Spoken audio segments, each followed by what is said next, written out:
inicio a la segunda lección. En esta oportunidad tenemos 21 preguntas para desarrollar, pero bueno, vamos antes de comenzar a encomendar este tiempo al Señor. Vamos a orar. Amado Padre Celestial, Dios nuestro, queremos nuevamente acercarnos a ti para pedir tu ayuda una vez más para estudiar tu palabra, Señor.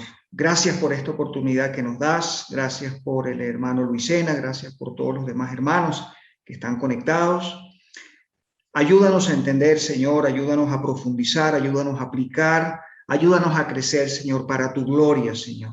Por favor, te lo pedimos en el nombre de tu Hijo Jesucristo. Amén.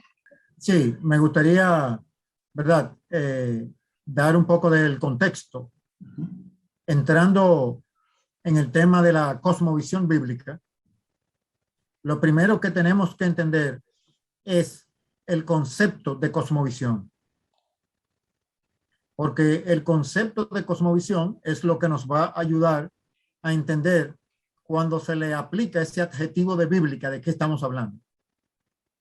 Y la importancia que eso tiene, lo veremos, es que la cosmovisión es el nivel más profundo de la conciencia de un ser humano.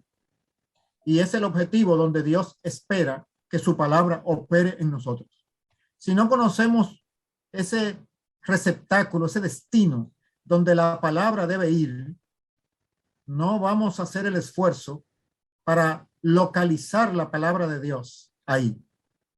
Por eso necesitamos entender muy bien el concepto de cosmovisión, porque en el discipulado nosotros tenemos que trabajar a ese nivel y es complicado deshacer las mentiras que están alojadas a ese nivel. Y si mantenemos la palabra de Dios a nivel superficial y no al nivel de la cosmovisión, entonces nuestro cristianismo va a ser inmaduro, niño en Cristo, inexperto, con todas las consecuencias que eso acarrea. Entonces, entendiendo eso, vamos a desarrollar las 10 preguntas que son para contestar. Enunciamos una cantidad mayor, pero las que estaban para contestar eran las que estaban señaladas. De todas maneras, esperamos que ustedes las lean y revisen todas, porque este tema no es tan sencillo de aprender en profundidad. Necesita insistencia y reflexión continua. Así que vamos a pasar entonces a trabajar la primera diapositiva, ¿verdad? Y vamos a ir enumerándolas, porque la primera pregunta tiene que ver con la diapositiva número 4. Entonces hay algunas diapositivas antes que es bueno presentar su contenido, aunque no vamos a elaborarlas en el sentido de las preguntas. ¿De acuerdo? Entonces yo voy a leer de esas diapositivas, por ejemplo, empezando con la misma número 4, que es una cita de Richard Weaver: las ideas tienen consecuencias, que es una verdad casi obvia. Y pudiéramos decir entonces que las malas ideas tienen malas consecuencias, las buenas ideas tienen buenas consecuencias, y nosotros tenemos que discernir cuáles son cuáles. En Jesucristo no nos podemos dar el lujo de no saber si un concepto, una idea, procede del reino de Dios o procede del reino de las tinieblas. Así que vamos a pasar a la primera pregunta. La primera pregunta, que está relacionada con la diapositiva 4, dice así: si en la creación que Dios está implementando las ideas tienen consecuencias, ¿cuáles serían 2 consecuencias de no saber cómo evaluar bíblicamente las ideas, aunque éstas provengan de expertos según el mundo? Sí, ¿algún participante que desee responder? Si no tenemos un filtro, las consecuencias es que podríamos creer en cualquier idea que nos parezca razonable en nuestra mente caída. Y lo otro es que no tendríamos un filtro para saber diferenciar de una verdad o una mentira. Bueno, en la escritura, ¿verdad? Aparecen una cantidad de amonestaciones relacionadas con evaluar las ideas. Podemos recordar en 2 de Corintios 10, donde nos exhorta a traer todo pensamiento cautivo a Jesucristo. Y advertencias, por ejemplo, en Efesios 4, donde dice que no ser apropiadamente edificados en la palabra de Dios nos hace vulnerables de las estratagemas, de doctrinas, de hombres que promueven el error. Y eso nos da una vulnerabilidad si no somos apropiadamente edificados. Y en muchas ocasiones aparece el concepto inclusive de enseñanza bíblica tan superficial que es comparada con la leche y no con la carne. Es decir, no solamente debemos estar alertas del error y la mentira, sino de la superficialidad y de la enseñanza de una edificación pobre. Porque el propósito de Dios es que nosotros maduremos en Cristo. Entonces, a la iglesia de los hebreos se le amonestó de que, debiendo ya ser maduros, todavía eran niños en Cristo con necesidad de leche. Y eso es una amonestación respecto de la calidad de la enseñanza. O sea que podemos extender este principio no solamente a la falsedad y al error, sino a la verdad parcial e insuficiente para madurar, ya que el objetivo es que nosotros, como dice la epístola a los hebreos, tengamos los sentidos ejercitados en el discernimiento del bien y del mal. Esa es la definición que da de un creyente maduro que no es niño en Cristo. Entonces es importante, muy importante, filtrar las ideas que nos llegan, no solamente por su procedencia, que pudiera ser maligna y arrastrarnos fuera de la fe, sino también no ser oportunas para la situación de vida donde la palabra de Dios debe actuar en nosotros. Es decir, nosotros tener necesidad de una sabiduría para enfrentar una situación particular y las ideas que nos lleguen sean demasiado superficiales e incapaces de ayudarnos a discernir, según el reino de Dios, la situación que está ocurriendo. Gracias, hermano. Vamos a pasar ahora a la pregunta 3, que tiene que ver con la diapositiva número 5. La pregunta dice así: si el Espíritu Santo nos guía a toda verdad, ¿por qué necesitamos estudiar y meditar el contenido de las Escrituras y no solamente dejarnos llevar por las impresiones espirituales y emocionales que éstas nos producen? Sí, antes de la respuesta a la pregunta, me gustaría leer el contenido de la diapositiva, que es una cita de George Barna. Dice: sin una cosmovisión bíblica, todas las grandes enseñanzas entran por un oído y salen por el otro. No hay perchas intelectuales en la mente del individuo donde colgar estas verdades. Estas no se adhieren, no hacen diferencia. Bueno, en sí mismo, ¿por qué necesitamos estudiar y meditar el contenido de la Escritura? Es porque si no, ¿en base a qué vamos a tener conocimiento y sabiduría? Y la verdad, ¿cómo vamos a determinar que tenemos verdad o que esto es bueno o malo si no tenemos ningún concepto? De hecho, tendríamos algo abstracto del cristianismo sin una base sólida como la Escritura. O sea, nuestra mente necesitaría la palabra para guiarnos a toda verdad, concepto sólido de la palabra, pues, en sí mismo. Gracias, hermano. ¿Hay alguna Pregunta de aclaración. Como comentario de cierre de esa pregunta, tenemos que fijarnos en la escritura, que las enseñanzas que nos llevan a entender el rol del Espíritu Santo en el proceso de santificación no incluyen que el Espíritu Santo va a estudiar por nosotros las Escrituras. Presupone que el humano utiliza sus facultades mentales para adquirir la Escritura, y entonces el Espíritu Santo hace que esa Escritura dé fruto en la persona con discernimiento y profundidad.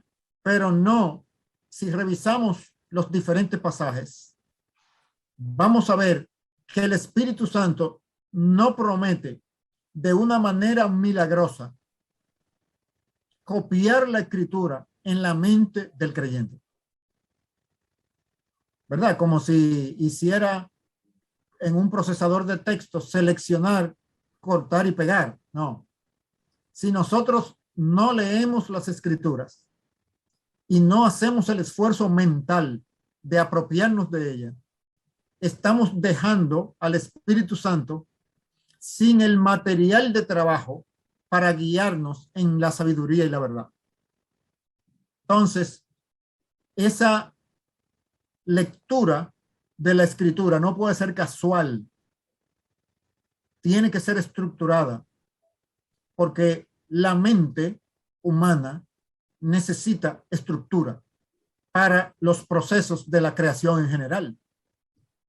O sea, necesitamos estructura mental para las ciencias, necesitamos para las artes, necesitamos para la producción, y no lo vamos a necesitar para entender el reino de Dios y sus misterios, ¿no? Pensar que sería diferente es simplemente un reflejo de ese gnosticismo evangélico que separa la vida espiritual del resto de la creación.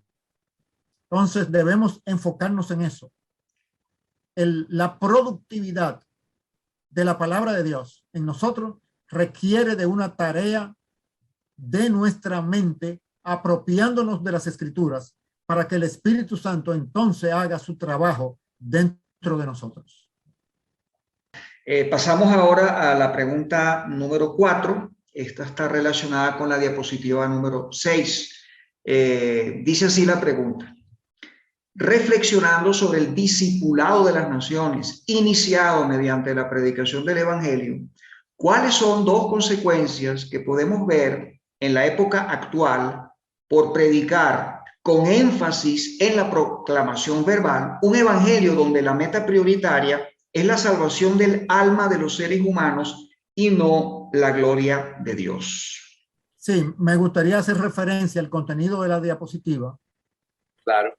Que tiene como título: la salvación de Dios tiene como objetivo toda la creación, no únicamente a los humanos. Y en la diapositiva se destacan descripción de la meta de la salvación, el proceso de la salvación y la tarea de los obreros fieles en ese proceso de la salvación. Muy bien, adelante, Máximo. Yo puse que una de ellas sería la concentración solo en administración de pecados y salvación para cuando venga la próxima vida, y no para las buenas obras que dice Efesios 6:8 que Dios nos preparó de antemano. O sea, eso como consecuencia tendría que seríamos no como actores de transformación cultural, y lo otro sería poca transformación sociocultural por parte del cuerpo de Cristo formando por sus iglesias. Vista que esta institución como tal no participa de manera activa en el desarrollo de las diferentes áreas de la cultura y se retrae única y exclusivamente solo al área religiosa. Muy bien. Gracias, hermano. Sí, ahí podemos ver cuando decimos transformación sociocultural, eso es un sinónimo de discipulado de las naciones. El discipulado de las naciones implica la transformación de las prácticas culturales de las naciones. No solamente de las prácticas religiosas. Porque en la descripción que las escrituras nos dan, la vida religiosa y la vida cultural no van separadas. Una es la raíz de donde emana la otra. Entonces, esa transformación sociocultural es el indicador de la efectividad del discipulado de una nación. No hay transformación de los patrones culturales de la gente, no hay discipulado, aunque haya mucha intensidad de vida religiosa. Y ahí la escritura es importante para darnos claridad de entendimiento y no nos confundamos que porque hayan muchas iglesias y estén llenas de gente los días que tienen culto, eso significa que esa nación es profundamente cristiana o que la obra del evangelio ha sido muy fructífera. No, se mide en términos de los cambios en los patrones mentales, afectivos y de conducta de la gente, que se reflejan en su participación en las instituciones de la sociedad y de la cultura en general. La pregunta 6 está relacionada con la diapositiva 8. La pregunta 6 dice así: ¿cuál fue la lección principal que Dios le enseñó a los israelitas en el desierto mediante la alimentación con el maná? ¿Qué implicación tiene para nuestra visión de la realidad como habitantes de la cultura occidental en el siglo XXI de la historia humana? Sí, nuevamente para la referencia de aquellos que vean el video a posteriori, la diapositiva 7 y 8 describen un ejemplo bíblico de las consecuencias de una cosmovisión. En el caso de Israel en el desierto, eran personas libres físicamente, pero esclavos en su interior. Y Deuteronomio 8, 2 y 3 nos dice: y te acordarás de todo el camino por donde te ha traído Jehová tu Dios estos 40 años en el desierto, para afligirte, para probarte, para saber lo que había en tu corazón, si habíais de guardar o no sus mandamientos. Y te afligió y te hizo tener hambre, y te sustentó con maná, comida que no conocías tú ni tus padres la habían conocido, para hacerte saber que no solo de pan vivirá el hombre, mas de todo lo que sale de la boca de Jehová vivirá el hombre. Sí. Bueno, yo lo que tengo es que Dios es fiel, es soberano y es sustentador de la creación, y más para con sus hijos. O sea, de ese mismo modo que Dios, cuando mandó el maná en aquella época, Él igualmente se sigue valiendo, o sea, de cualquier medio el día de hoy. O sea, hoy en día no será el maná, pero a Él, al ser inmutable, pues eso en su esencia no cambia. Ya. El pueblo de Israel, luego de aproximadamente 400 años en Egipto y pasando por diferentes etapas, donde eran reconocidos por el gobierno, por el faraón, mientras José estuvo ahí y fue ministro de Egipto. Cuando Dios los saca al desierto, ellos ponen en evidencia, cuando se presentan las dificultades en el desierto, el deseo de volver. Pero ¿cuál era la condición de vida de ellos cuando salieron? De esclavos oprimidos en Egipto. Ellos querían volver a Egipto a esclavizarse de los egipcios. Y Dios les estaba ofreciendo una tierra en Canaán donde habitarían como personas libres. Y luego de cruzar el Mar Rojo, físicamente, ellos estaban libres porque no había ningún poder militar presente que los estuviera oprimiendo. Pero en su mente ellos no tenían la estructura y en sus afectos de personas para desarrollarse como nación o como pueblo del pacto, sino una serie de seguridades ofrecidas por la vida en Egipto, pero seguridades como esclavo. O sea, ellos iban a tener cebolla, iban a tener sus codornices en Egipto, pero como la ración de un esclavo, no porque ellos producían significativamente, tenían propiedad privada de alimentos, etcétera. Entonces, en el pueblo de Israel, nosotros vemos esa dualidad que se da entre lo que una persona tiene verdaderamente en su cosmovisión, en su corazón, y la circunstancia física que le está rodeando.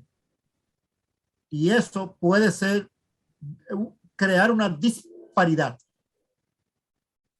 Es decir, que una persona puede ser un empleado o un ciudadano de un régimen totalitario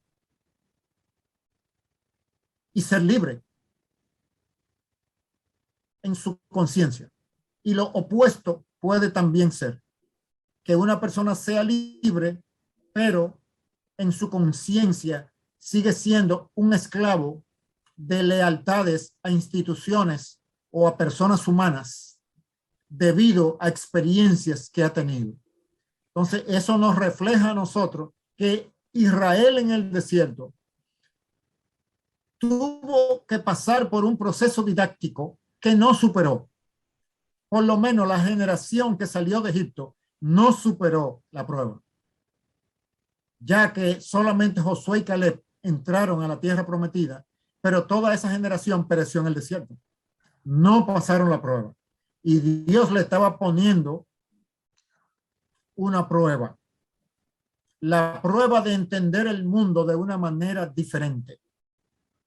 De que había una manera de conseguir, de obtener alimentos físicos para sostener la vida física. Y eso estaba conectado con la realidad de un Dios creador que opera a un nivel sobrenatural y natural. Ellos tenían que entender eso. Ellos venían de una cultura animista en Egipto, confiando en espíritus y demonios que no tenían la realidad y el poder de ser tales, sino que era un engaño. Pero ahora tenían que reaprender la interpretación de la realidad y esa interacción entre el Dios sobrenatural que se manifiesta en los procesos naturales de la creación. En el caso del maná, era de origen sobrenatural, pero era un elemento material en tiempo y espacio, consumible, era una nutrición generada por el poder sobrenatural que creó todas las cosas. Eso debía darles a ellos un nuevo entendimiento de la realidad necesario para poder representar a Dios como luz, la nación de Israel como luz ante las naciones. Pasamos ahora a la pregunta número 10. Está relacionada con la diapositiva 13. Dice así: si la reflexión del teólogo Bediaco sobre el discipulado de las naciones es cierta, ¿qué implicación ha tenido para el clima cultural, social y espiritual de nuestras naciones el hecho de que como iglesia en sentido general nos hayamos concentrado en predicar el evangelio y no en discipular las naciones? Voy a tomarme la libertad de leerles el contenido de la diapositiva número 10 y 11 para poner en contexto la cita del teólogo Bediaco. Dios, para autorrevelarse a la humanidad, creó una cultura con una cosmovisión propia. Tenemos que mantener en nuestras mentes que la Biblia es la historia de la autorrevelación progresiva de Dios a los humanos. El Antiguo Testamento es el registro del desarrollo de una única historia cósmica. En esta, después de la caída, Dios escogió un pueblo y los preparó para ser los receptores y mensajeros de su revelación. A través de la historia de Israel, Dios formó una cosmovisión que pudiera adecuadamente comunicar el contenido de su revelación.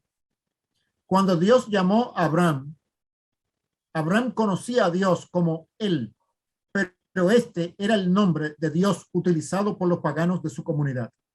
Luego Dios empezó el proceso de enseñar a Abraham que Dios no era como los otros dioses de los pueblos circundantes, sino que era el Shaddai, el Elión, el Olam. En otras palabras, Dios inició el proceso de crear dentro de la cosmovisión judía un concepto de su propia persona que fuera adecuado para comunicar el evangelio. Un proceso que continuó con Moisés cuando Dios se le reveló a él como Jehová.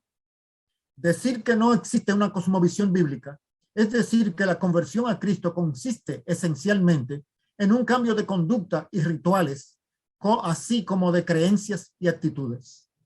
Si no hay conversión a nivel de las cosmovisiones, estas en el tiempo distorsionarán el mensaje explícito del evangelio y transformarán el cristianismo en un paganismo cristiano, donde las conductas y las creencias serán cristianas, pero la plataforma de presuposiciones, categorías y lógica serán paganas. Entonces, tener una cosmovisión bíblica es un requisito del discipulado cristiano, como lo podemos ver en Romanos 12:2. Y el teólogo ganés Kwame Bediako reflexiona de la manera siguiente. La Gran Comisión trata del discipulado de las naciones. Esto es, la conversión de las cosas que hacen a un grupo de personas ser una nación. Los patrones de pensamiento, las actitudes, las cosmovisiones, el idioma, los hábitos, la conducta, en general, las prácticas que caracterizan su cultura, su sociedad y su economía. Bueno, yo puse que esto implica que la iglesia actual ha estado haciendo un mal trabajo porque no está discipulando a los creyentes y por ende los creyentes no están haciendo cultura ni cambiando su cosmovisión. Implica una iglesia llena de varias cosmovisiones y una iglesia que no está peleando la batalla de los pensamientos. Entonces, es importante para nosotros tener en cuenta la vocación a la que hemos sido llamados. No es una vocación introspectiva, espiritualista, privada, dentro de la iglesia. El proyecto de Dios de demostrar su reino es público en la esfera de la cultura. Esa es la esfera del discipulado. Y lo llevan a cabo personas transformadas, regeneradas por el Espíritu Santo y edificadas por la palabra de Dios, pero lo llevan a cabo en la esfera pública. Y eso no ha estado ocurriendo y no está en la agenda de los maestros y líderes en general de las iglesias, ni en la concepción que los creyentes, la mayoría, tienen respecto de la vida cristiana. El cristianismo es una verdad pública para la cultura y con efectos públicos en la cultura, no privados. Todo ese interiorismo evangélico es una deformación, es una disfunción del cristianismo. Y nosotros tenemos que corregirlo con una cosmovisión correcta, recuperando el sentido de lo que es el discipulado de las naciones, indicado por el Señor en la Gran Comisión. Pasamos ahora a la pregunta número 12. ¿Sí? Tiene que ver con la diapositiva 16, que habla del corazón. Dice la pregunta, si en la Biblia el concepto del corazón se corresponde con el concepto moderno de cosmovisión, ¿qué importancia entonces tiene para nuestra vida en el reino de Dios, en Jesucristo, nuestra cosmovisión? ¿Qué sucede en nuestra vida si esa cosmovisión contiene una alta proporción de mentiras del mundo? Sí, antes de la respuesta, ¿verdad? Ustedes observaron que en la diapositiva 14 tenemos una cita de 2 Corintios 10, 4 y 5, donde está claro que en ese proceso de discipulado, las armas de nuestra milicia no son carnales, sino poderosas en Dios para la destrucción de fortalezas, derribando argumentos y toda altivez que se levanta contra el conocimiento de Dios y llevando cautivo todo pensamiento a la obediencia a Jesucristo. Y para la finalidad, el objetivo dentro de cada persona del discipulado es la cosmovisión. Por eso, en las Escrituras, en Proverbios 4:23, encontramos la indicación de que sobre toda cosa guardada, guarda tu corazón, porque de él mana la vida. Bueno, cuando dice que si la Biblia tiene el concepto de corazón, se corresponde al concepto de cosmovisión moderno, ¿qué importancia tiene entonces? Bueno, es que en sí mismo, bueno, aclarándolo como que de ahí emana la vida, es como ese árbol que está en el libro de Aaron Miller. Si nuestro sistema de creencia, que esas raíces no son una cosmovisión bíblica, estaríamos dando un fruto extraño que no es cristianismo. Por ende, estaríamos discipulando la manera incorrecta de las nociones. Eso como yo lo podría ver. En muchos círculos que, vamos a decir así, se mantienen todavía, círculos cristianos, en la leche y no en la carne de la palabra de Dios. Cuando oyen términos que proceden de otras disciplinas intelectuales del conocimiento, tienden a tener una actitud biblicista de que si no es textual la referencia de concepto, eso no está en la palabra de Dios o no es de la buena creación de Dios. Entonces, el término cosmovisión es un descubrimiento de la filosofía y la antropología, pero el concepto ya Dios lo tenía en su diseño del ser humano y en su revelación. Entonces nosotros podemos, entendiendo ambos conceptos, aplicar el principio de que toda verdad es verdad de Dios, no importa quién la descubra. Lo que hicieron los filósofos fue que descubrieron una verdad que Dios había puesto en su creación y en un momento determinado le ponen una etiqueta o una marca, pero eso ya estaba ahí. No es una patente que ellos pueden adjudicarse, porque la patente la tiene el creador. Sí, bueno, ahora pasamos a la pregunta número 13. Dice, a la luz de la enseñanza de Proverbios 23, versículos 6-7, ¿cómo podemos detectar la configuración de nuestra propia cosmovisión y de las personas a quienes conocemos más de cerca? Tiene que ver con la diapositiva 21. Sí, la cita de Proverbios 23, 6 y 7 dice, no comas pan con el avaro, ni codicies sus manjares, porque cuál es su pensamiento en su corazón, tal es él. Come y bebe, te dirá, mas su corazón no está contigo. Como la cosmovisión es prefilosófica, como explicaba Luis, y cada uno de nosotros tiene una, sea bíblica o no bíblica, está claro que el que está con el avaro y detentor de bienes y dinero, esa será su cosmovisión. Así como el que sus tesoros están en hacer la voluntad de Dios, como dice Miqueas 6:8, hacer justicia, amar la misericordia y humillarse ante Dios, ahí estará su corazón o su cosmovisión.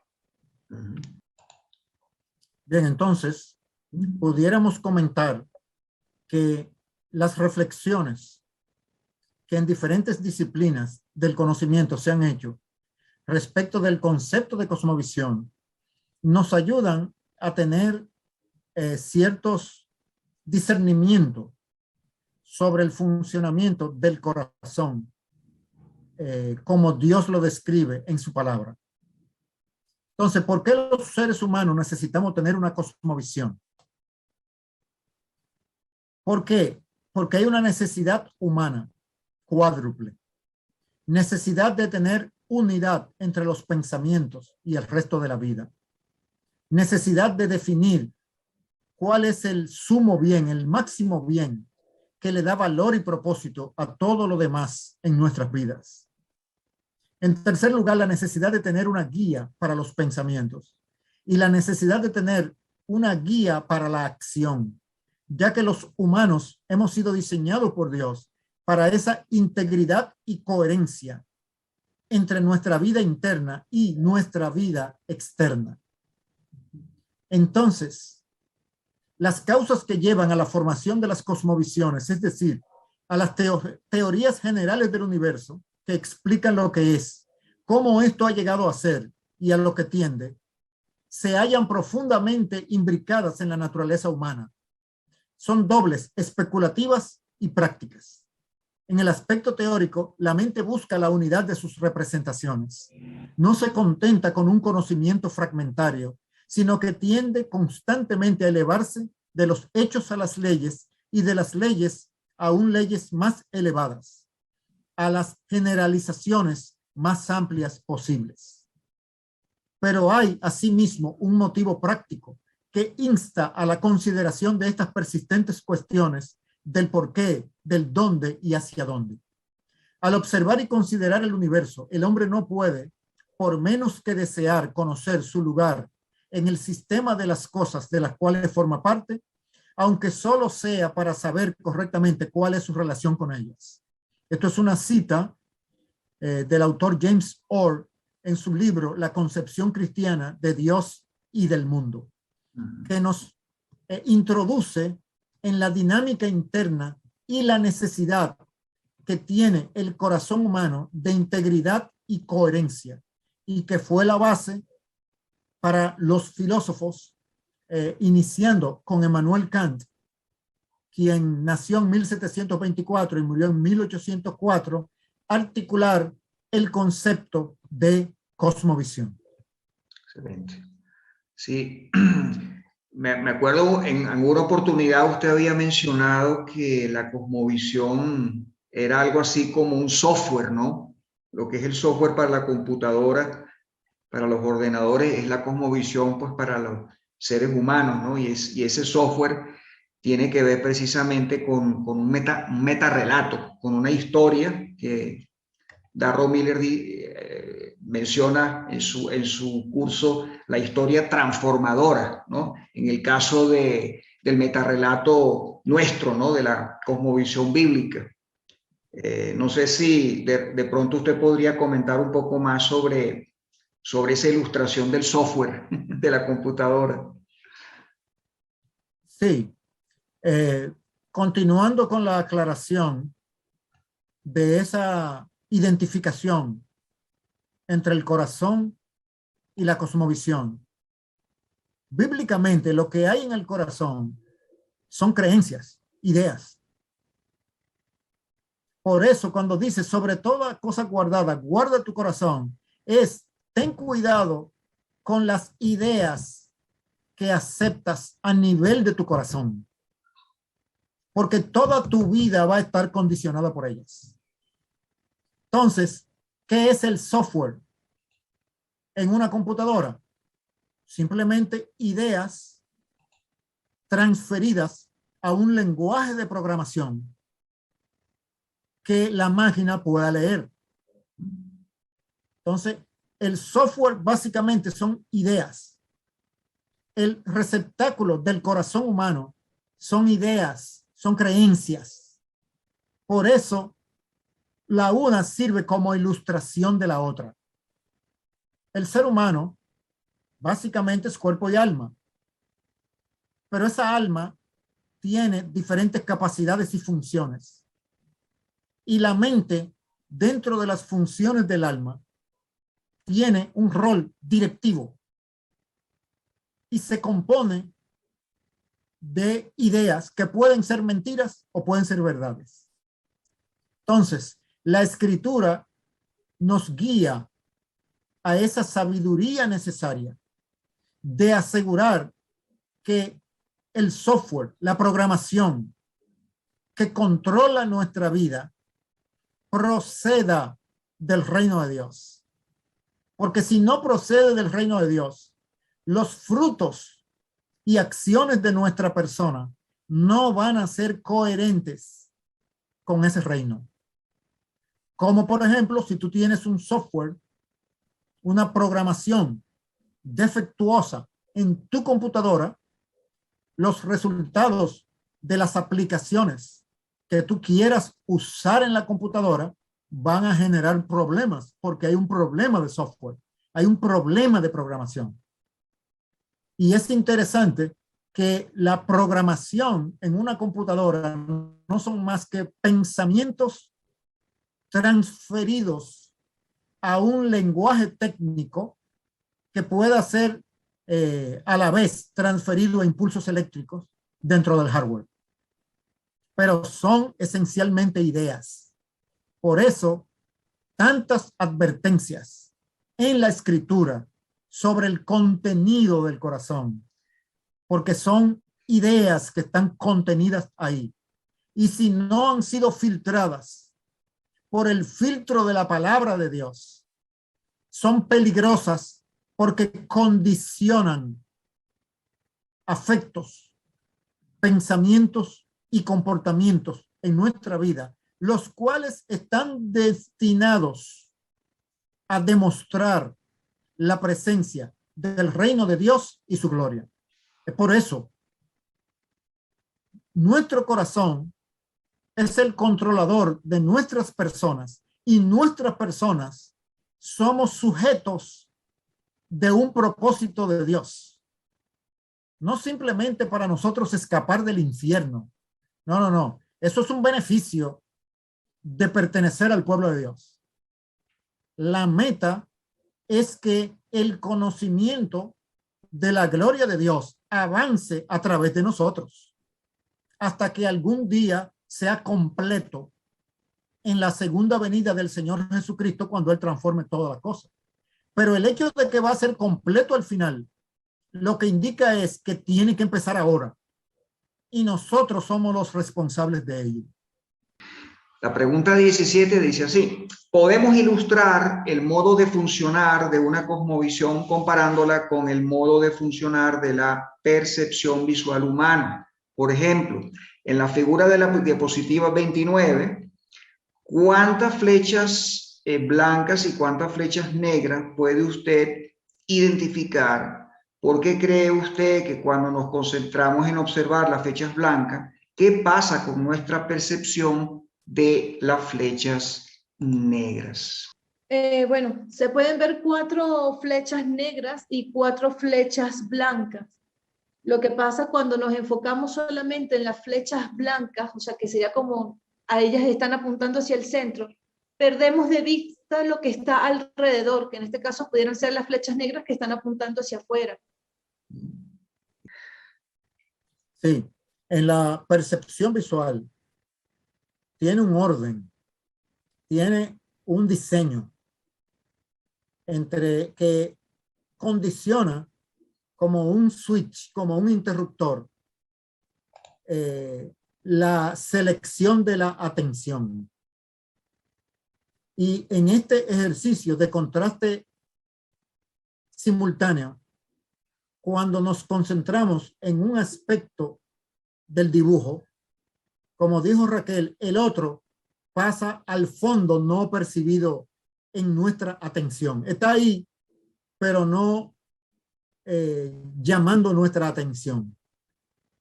¿Por qué? Porque hay un orden, hay una regla de percepción visual entre el fondo y el contexto y el objeto de atención inmediata. Y nosotros podemos alternar de uno a otro, pero la regla ya está establecida de cómo percibimos visualmente.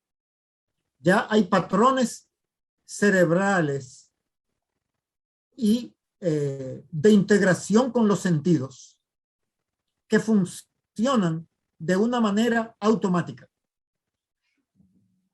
Entonces, así, la cosmovisión que nosotros tenemos opera de una manera automática en nuestro corazón.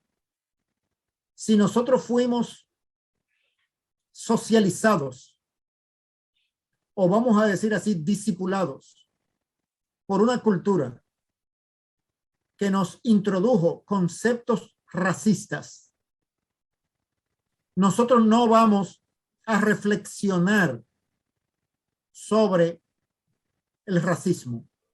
Nosotros vamos a actuar automáticamente en las situaciones de la vida desde una perspectiva racista, porque es un patrón, es como una programación que ya está ahí, al igual que como sucede con las percepciones visuales. Vamos a pasar ahora a la pregunta 20, también es otra imagen, vamos a verla a continuación, y dice así, sobre esta imagen, la diapositiva 32, ¿percibe usted algo extraño en la figura de la diapositiva 32? ¿Cómo describiría usted lo que percibe como extraño en ella? Sí, hermano, bueno, lo extraño allí en esa diapositiva, en esa imagen, es que no le encuentro lógica de dónde sale la raya del medio, donde está como la pata del medio, pues no le encuentro lógica al verla. Sí le encuentro lógica a las dos de los extremos, pero la del medio no. Ya, sí, interesante. Yo por lo menos cuando la vi, depende, ¿no? Depende si miro a la izquierda o a la derecha. Parece como si hubieran dos objetos diferentes en uno solo, pero el hecho de percibir que sea un objeto o el otro va a depender de qué ángulo yo lo vea. Si lo veo desde la izquierda o lo veo de la derecha. Sí, este ejemplo es un ejemplo interesante porque es un caso que engaña a nuestro cerebro a través de la percepción del ojo. Es decir, la figura que está ahí y que el ojo transmite sugiere un objeto de 3 dimensiones, pero en realidad es una figura bidimensional que no puede existir en 3 dimensiones. Tú no puedes construir ese objeto porque es un dibujo bidimensional. No tiene largo, ancho y profundidad, pero la forma de la perspectiva como la que está sugiere al esquema del cerebro de que se trata de un objeto tridimensional, pero no lo es. Entonces, produce una especie de manipulación o engaño en nuestro cerebro, sugiriendo a simple vista, a rasgo, una visión rápida de que es un objeto tridimensional, pero no lo es. Y nosotros pudiéramos ilustrar eso, de que hay ideas que llegan a nosotros y han llegado a nosotros, supuestamente de cómo ser inteligentes, justos, que son fantasías, engaños. A primera vista lucen coherentes con la realidad, pero cuando tú los examinas en profundidad, le sucede a lo de este objeto. Tú lo miras rápidamente, es un objeto ahí con una parte plana y una parte que tiene unos tubos al final, y pudieras pasarle rápido pensando que es un objeto real, pero es un objeto irreal. Es un dibujo de 2 dimensiones engañando al cerebro de que se trata de la perspectiva de un objeto representado en perspectiva, un objeto de 3 dimensiones. O sea que aquí lo que hay es una incoherencia entre la percepción visual y el contenido de la idea en el cerebro. Qué interesante, de verdad que sí. Y bueno, vamos a ver otra imagen. En esta oportunidad son palabras, ¿no? la pregunta 21. Y bueno, dice la pregunta: al leer el texto de esta diapositiva y notar que las palabras no están correctamente escritas y sin embargo pudo leerlas con facilidad, ¿qué principio puede usted deducir a partir de este ejemplo de la mecánica de la percepción visual? Bueno, yo creo que quiere mostrar lo mismo que las otras, pues la percepción y que nuestra mente se encarga de ordenar de manera prácticamente automática, porque nosotros no nos enseñaron a leer así. Entonces, ¿de dónde viene esto? Es una percepción misma que nuestra mente lo hace. Que existe ya un diseño de parte de Dios de que los humanos vemos e interpretamos la realidad con el cerebro, no con la retina, no con los ojos, sino con el cerebro. Porque lo que nosotros leemos e introducimos al cerebro no es lo que el cerebro produce para nosotros entender el texto. Entonces, hay un orden, hay una regla, hay una programación ya en la percepción visual. Hay una programación, entonces, entre el contenido del corazón y el contenido de nuestra mente, de nuestros afectos y de nuestras voluntades. Hay una programación. El corazón nuestro, nuestra cosmovisión, va a controlar. Nosotros pensamos que no. Bueno, ese es el poder de las cosmovisiones, de que son subliminales, implícitas. Actúan sin que nosotros lo sepamos. Simplemente, automáticamente procesan, como procesa el cerebro, las informaciones visuales. En el caso del corazón, Dios nos ha dado la capacidad de la conciencia de examinar ese patrón. Pero es un patrón que está ahí. Y por eso, en el libro de Romanos, en el capítulo 6, Pablo puede hablar del pecado de nuestros miembros. El pecado que mora en nuestros miembros es una estructura resultante de lo que está en nuestro corazón. Y el hecho de que esté en nuestros miembros quiere decir que simplemente un consentimiento intelectual, un asentimiento intelectual, no tiene la capacidad de erradicar hábitos profundos a nivel del corazón si esas ideas no han penetrado al nivel del corazón. Y eso es un reto grande para la predicación del evangelio y el discipulado bíblico. La predicación que no lleva la palabra de Dios hasta la profundidad del corazón es equivalente a pintura nueva colocada encima de pintura vieja en un mueble. Ustedes saben lo que pasa en un mueble deteriorado cuando tú le colocas pintura nueva encima de la pintura vieja sin haber raspado la pintura vieja. Se ve muy bien cuando la pintura está recién colocada, pero cuando viene el sol, el agua y el uso, la que se va es la pintura nueva. La vieja se queda. Los hábitos pecaminosos a nivel del corazón tienen que ser erradicados, tienen que ser lijados como la pintura vieja para colocar la pintura nueva de la palabra de Dios para que se fije de la madera de nuestro corazón. De modo que ahí hay una lección importante respecto del discipulado por medio de la palabra de Dios. La palabra de Dios tiene que penetrar a ese nivel. Si no penetra al nivel de la cosmovisión, no es un discipulado efectivo.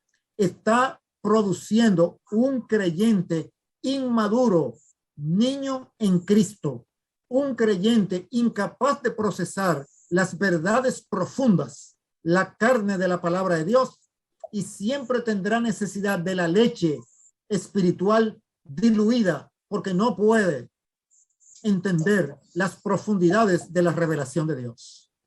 Bueno, lo que yo quisiera es que responder o interactuar con ustedes respecto de los discernimientos y aplicaciones que la lección ha generado en ustedes, porque ese es el objetivo de esta sesión, profundizar.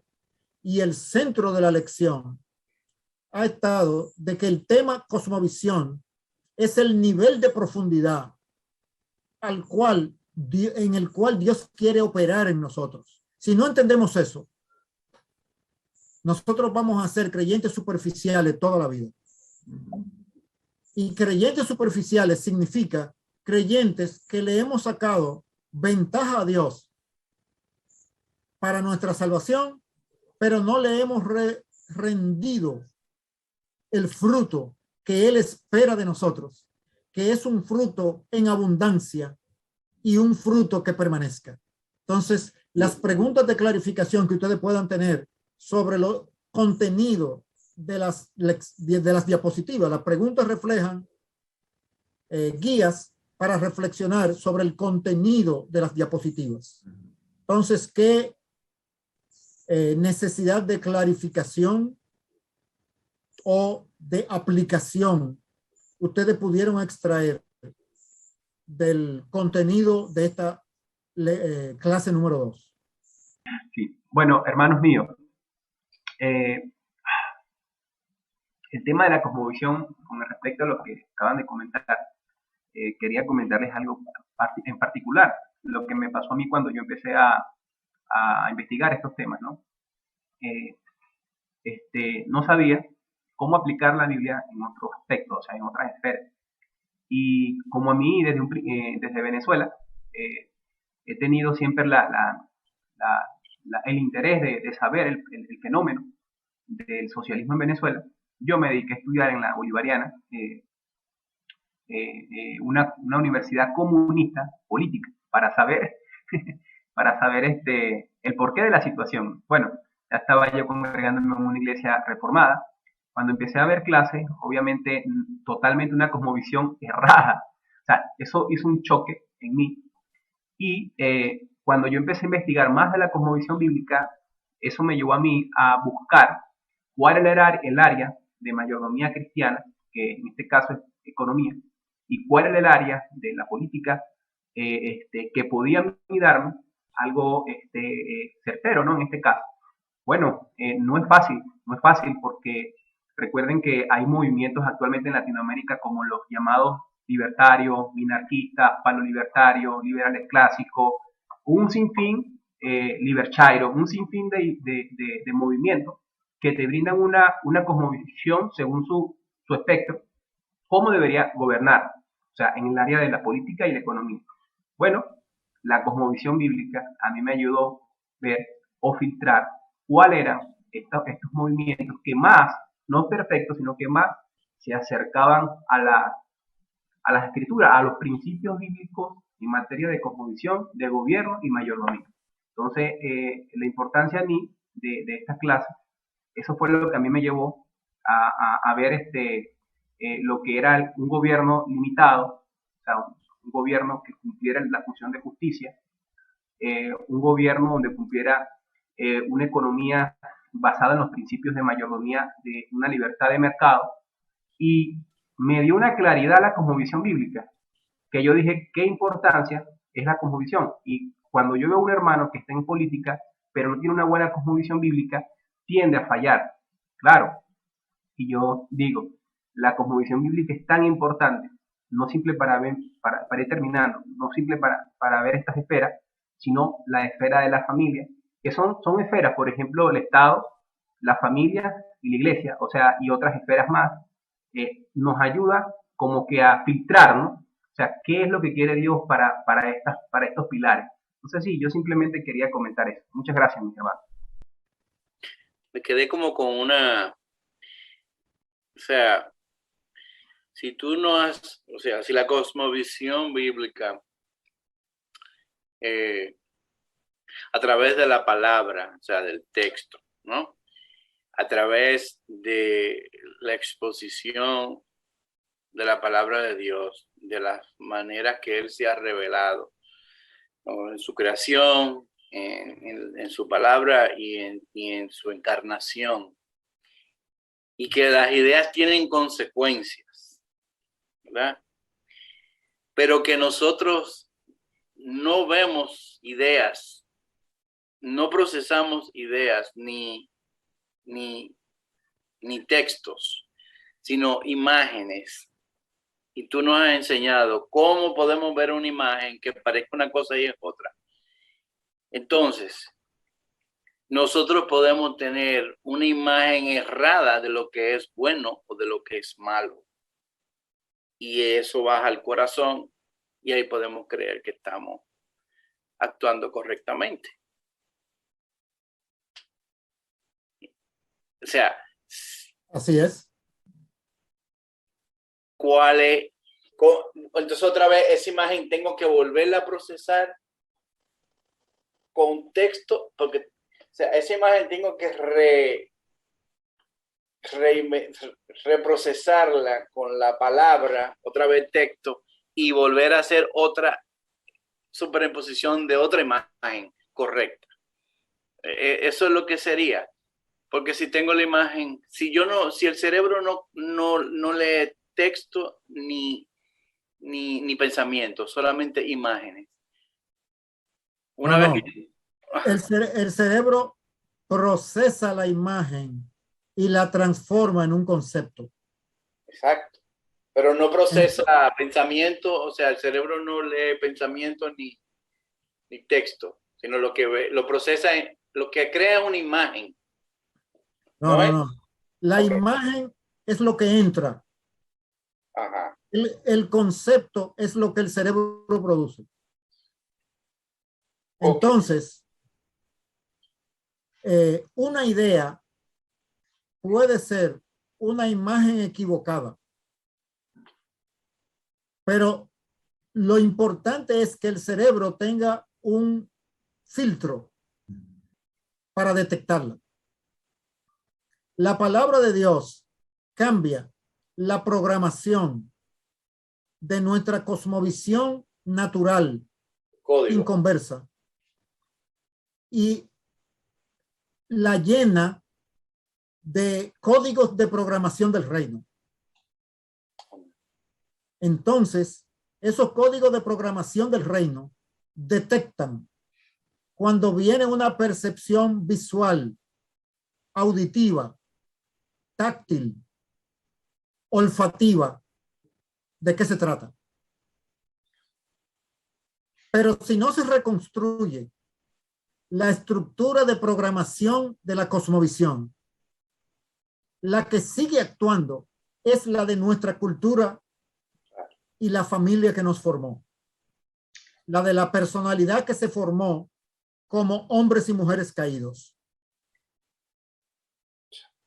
Sí. Ese es el particular. Es decir, el corazón procesa de acuerdo al contenido del corazón. El proceso del discipulado es reestructurar el contenido del corazón para que ese corazón modifique, detecte y dé alarma cuando una palabra, concepto, imagen no entre en nosotros. ¿Se entendió, Máximo? Sí, claro.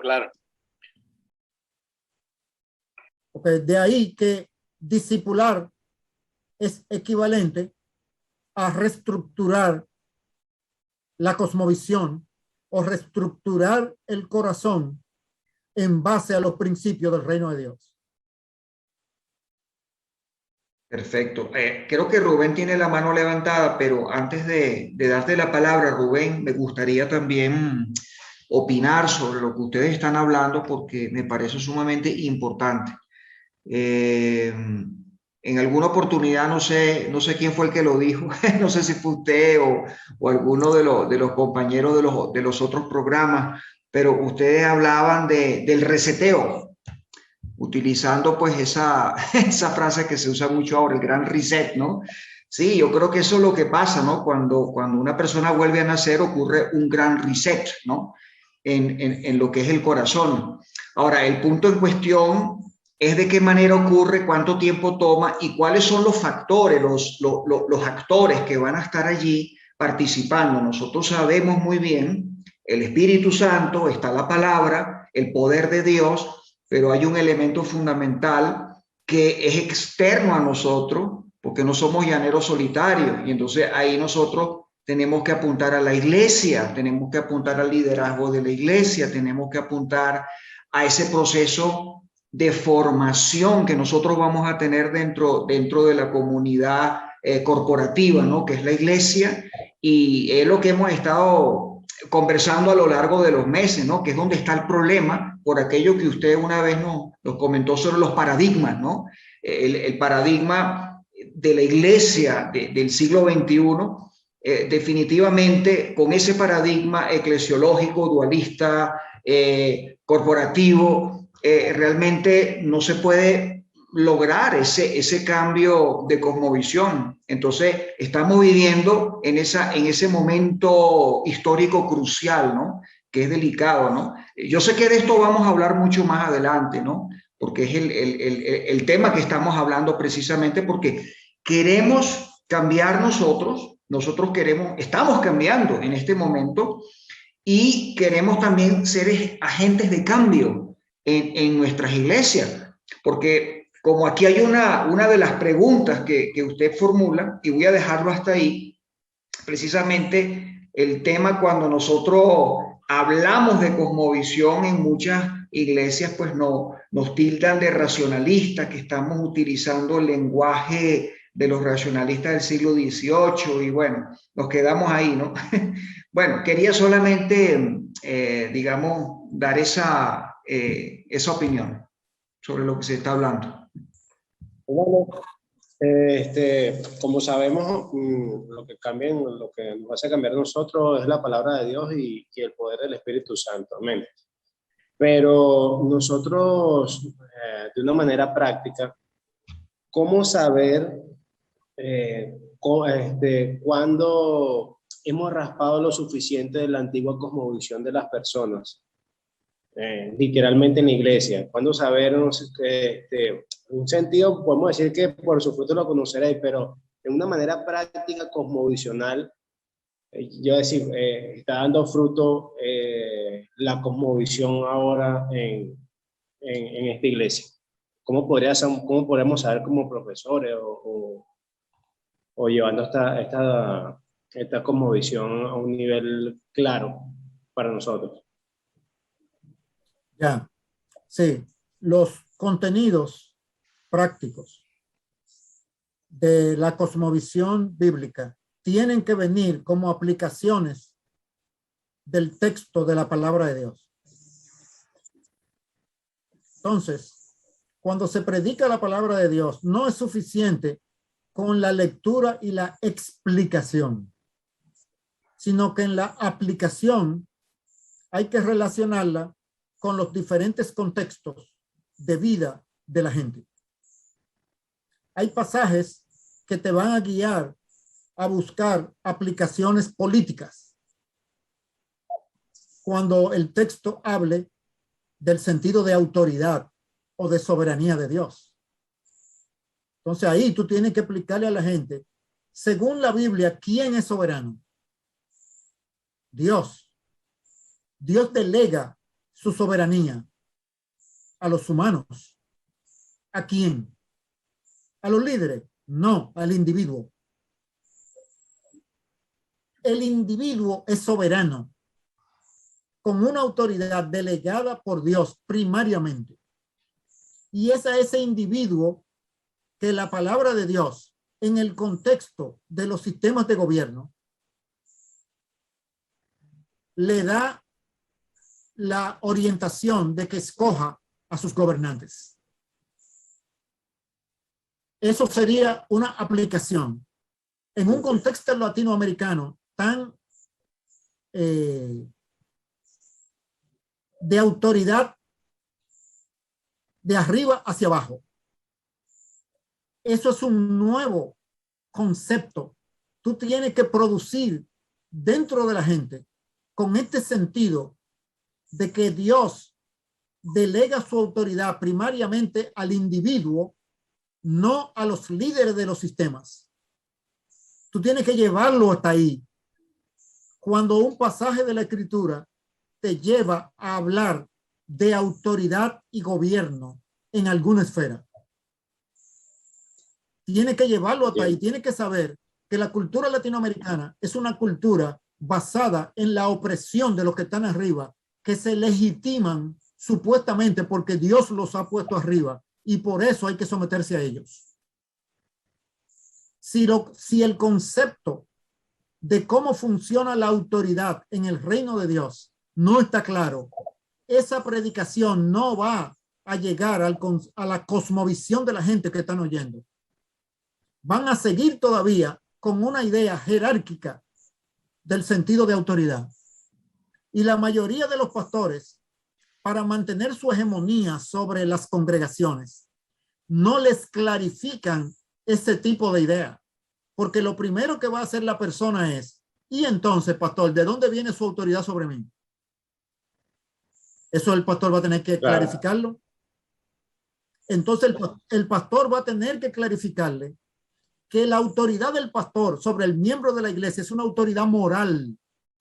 Es una autoridad de ejemplo, no es una autoridad jerárquica, no es una autoridad de gobierno, porque la afiliación a la iglesia es voluntaria y Dios no ha establecido esquemas jerárquicos opresivos y de dependencia dentro de la iglesia. O sea, es hasta ahí que hay que llevar la conversación. Si no se lleva hasta ahí, las mentiras de la cultura, de que el objetivo de los líderes políticos, económicos, eclesiásticos, es el bienestar de las masas, como una presuposición básica, eso es falso, eso es mentira. En la creación caída, los humanos con poder siempre tenderán al uso egoísta del poder.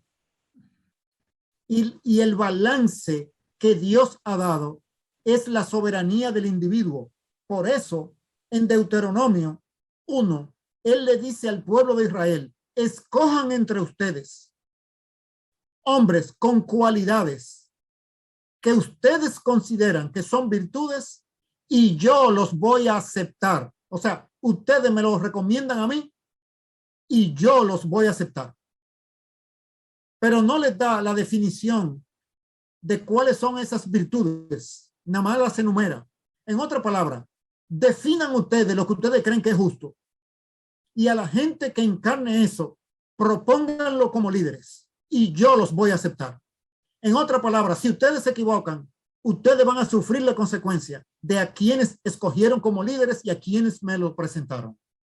Eso es cambiar la dinámica conceptual sobre la autoridad y el poder en una sociedad.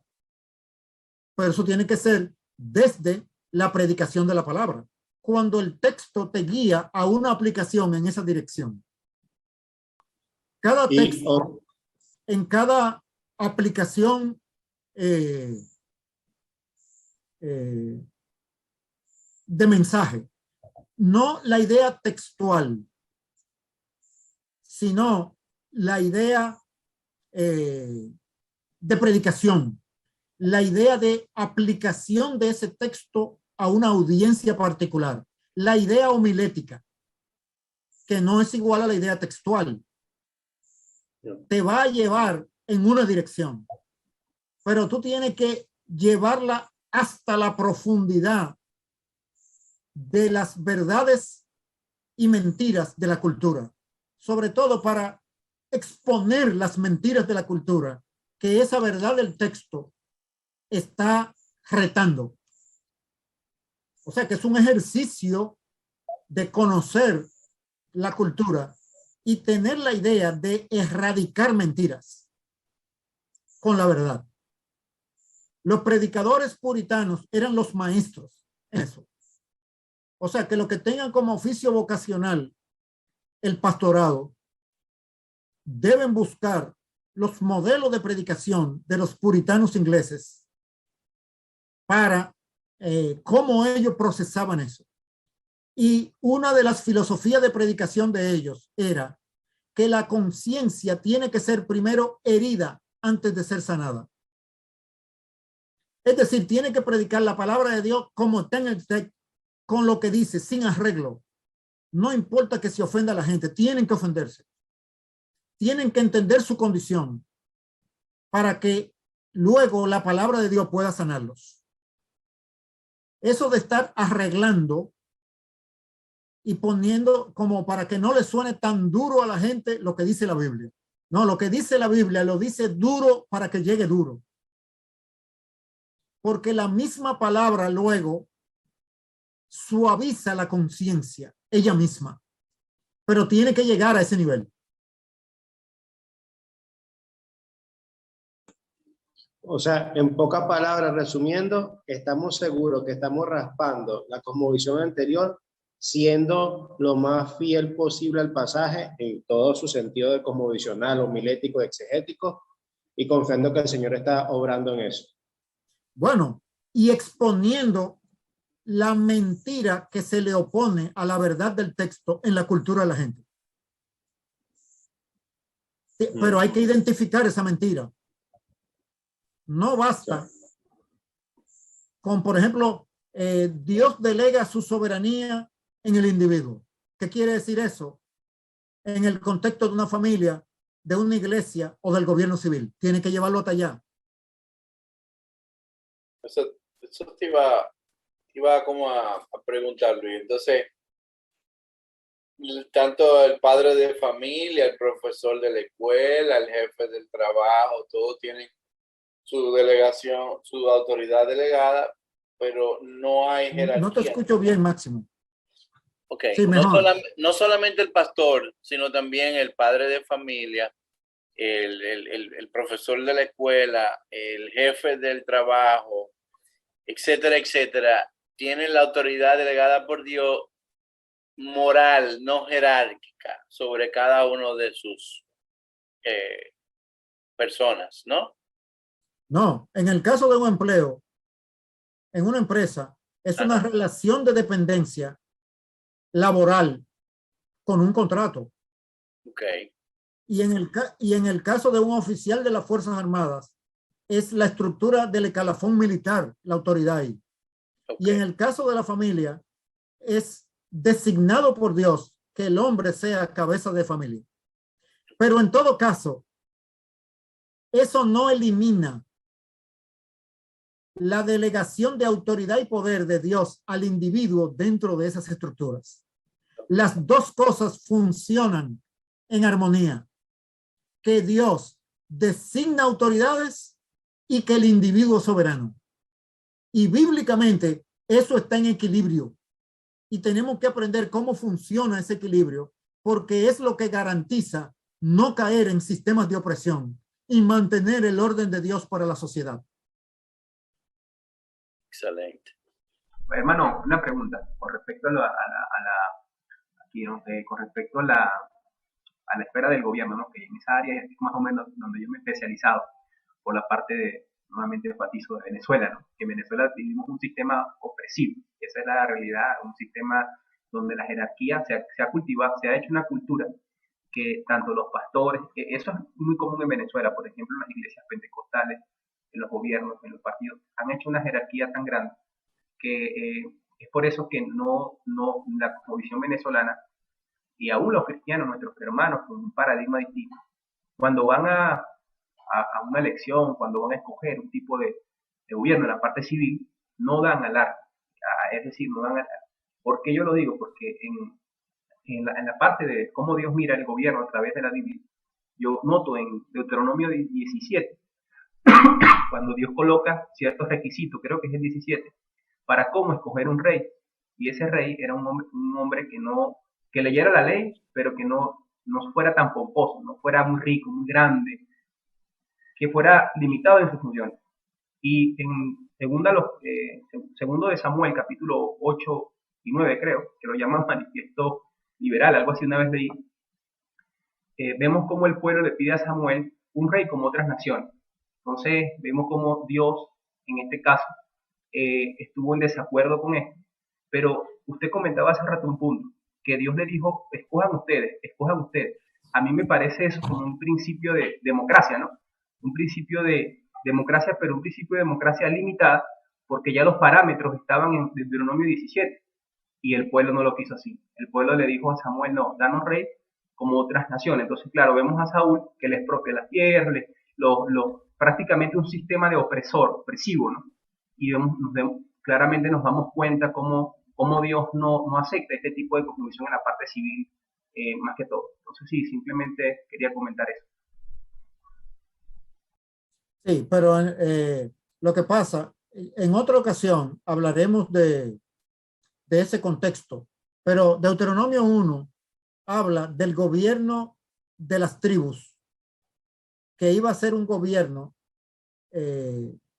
como una especie de federación de la tribu. No iba a haber un gobernante sobre las 12 tribus, sino que de cada tribu debían escoger sus gobernantes, y luego cómo escoger el poder judicial dentro de Israel.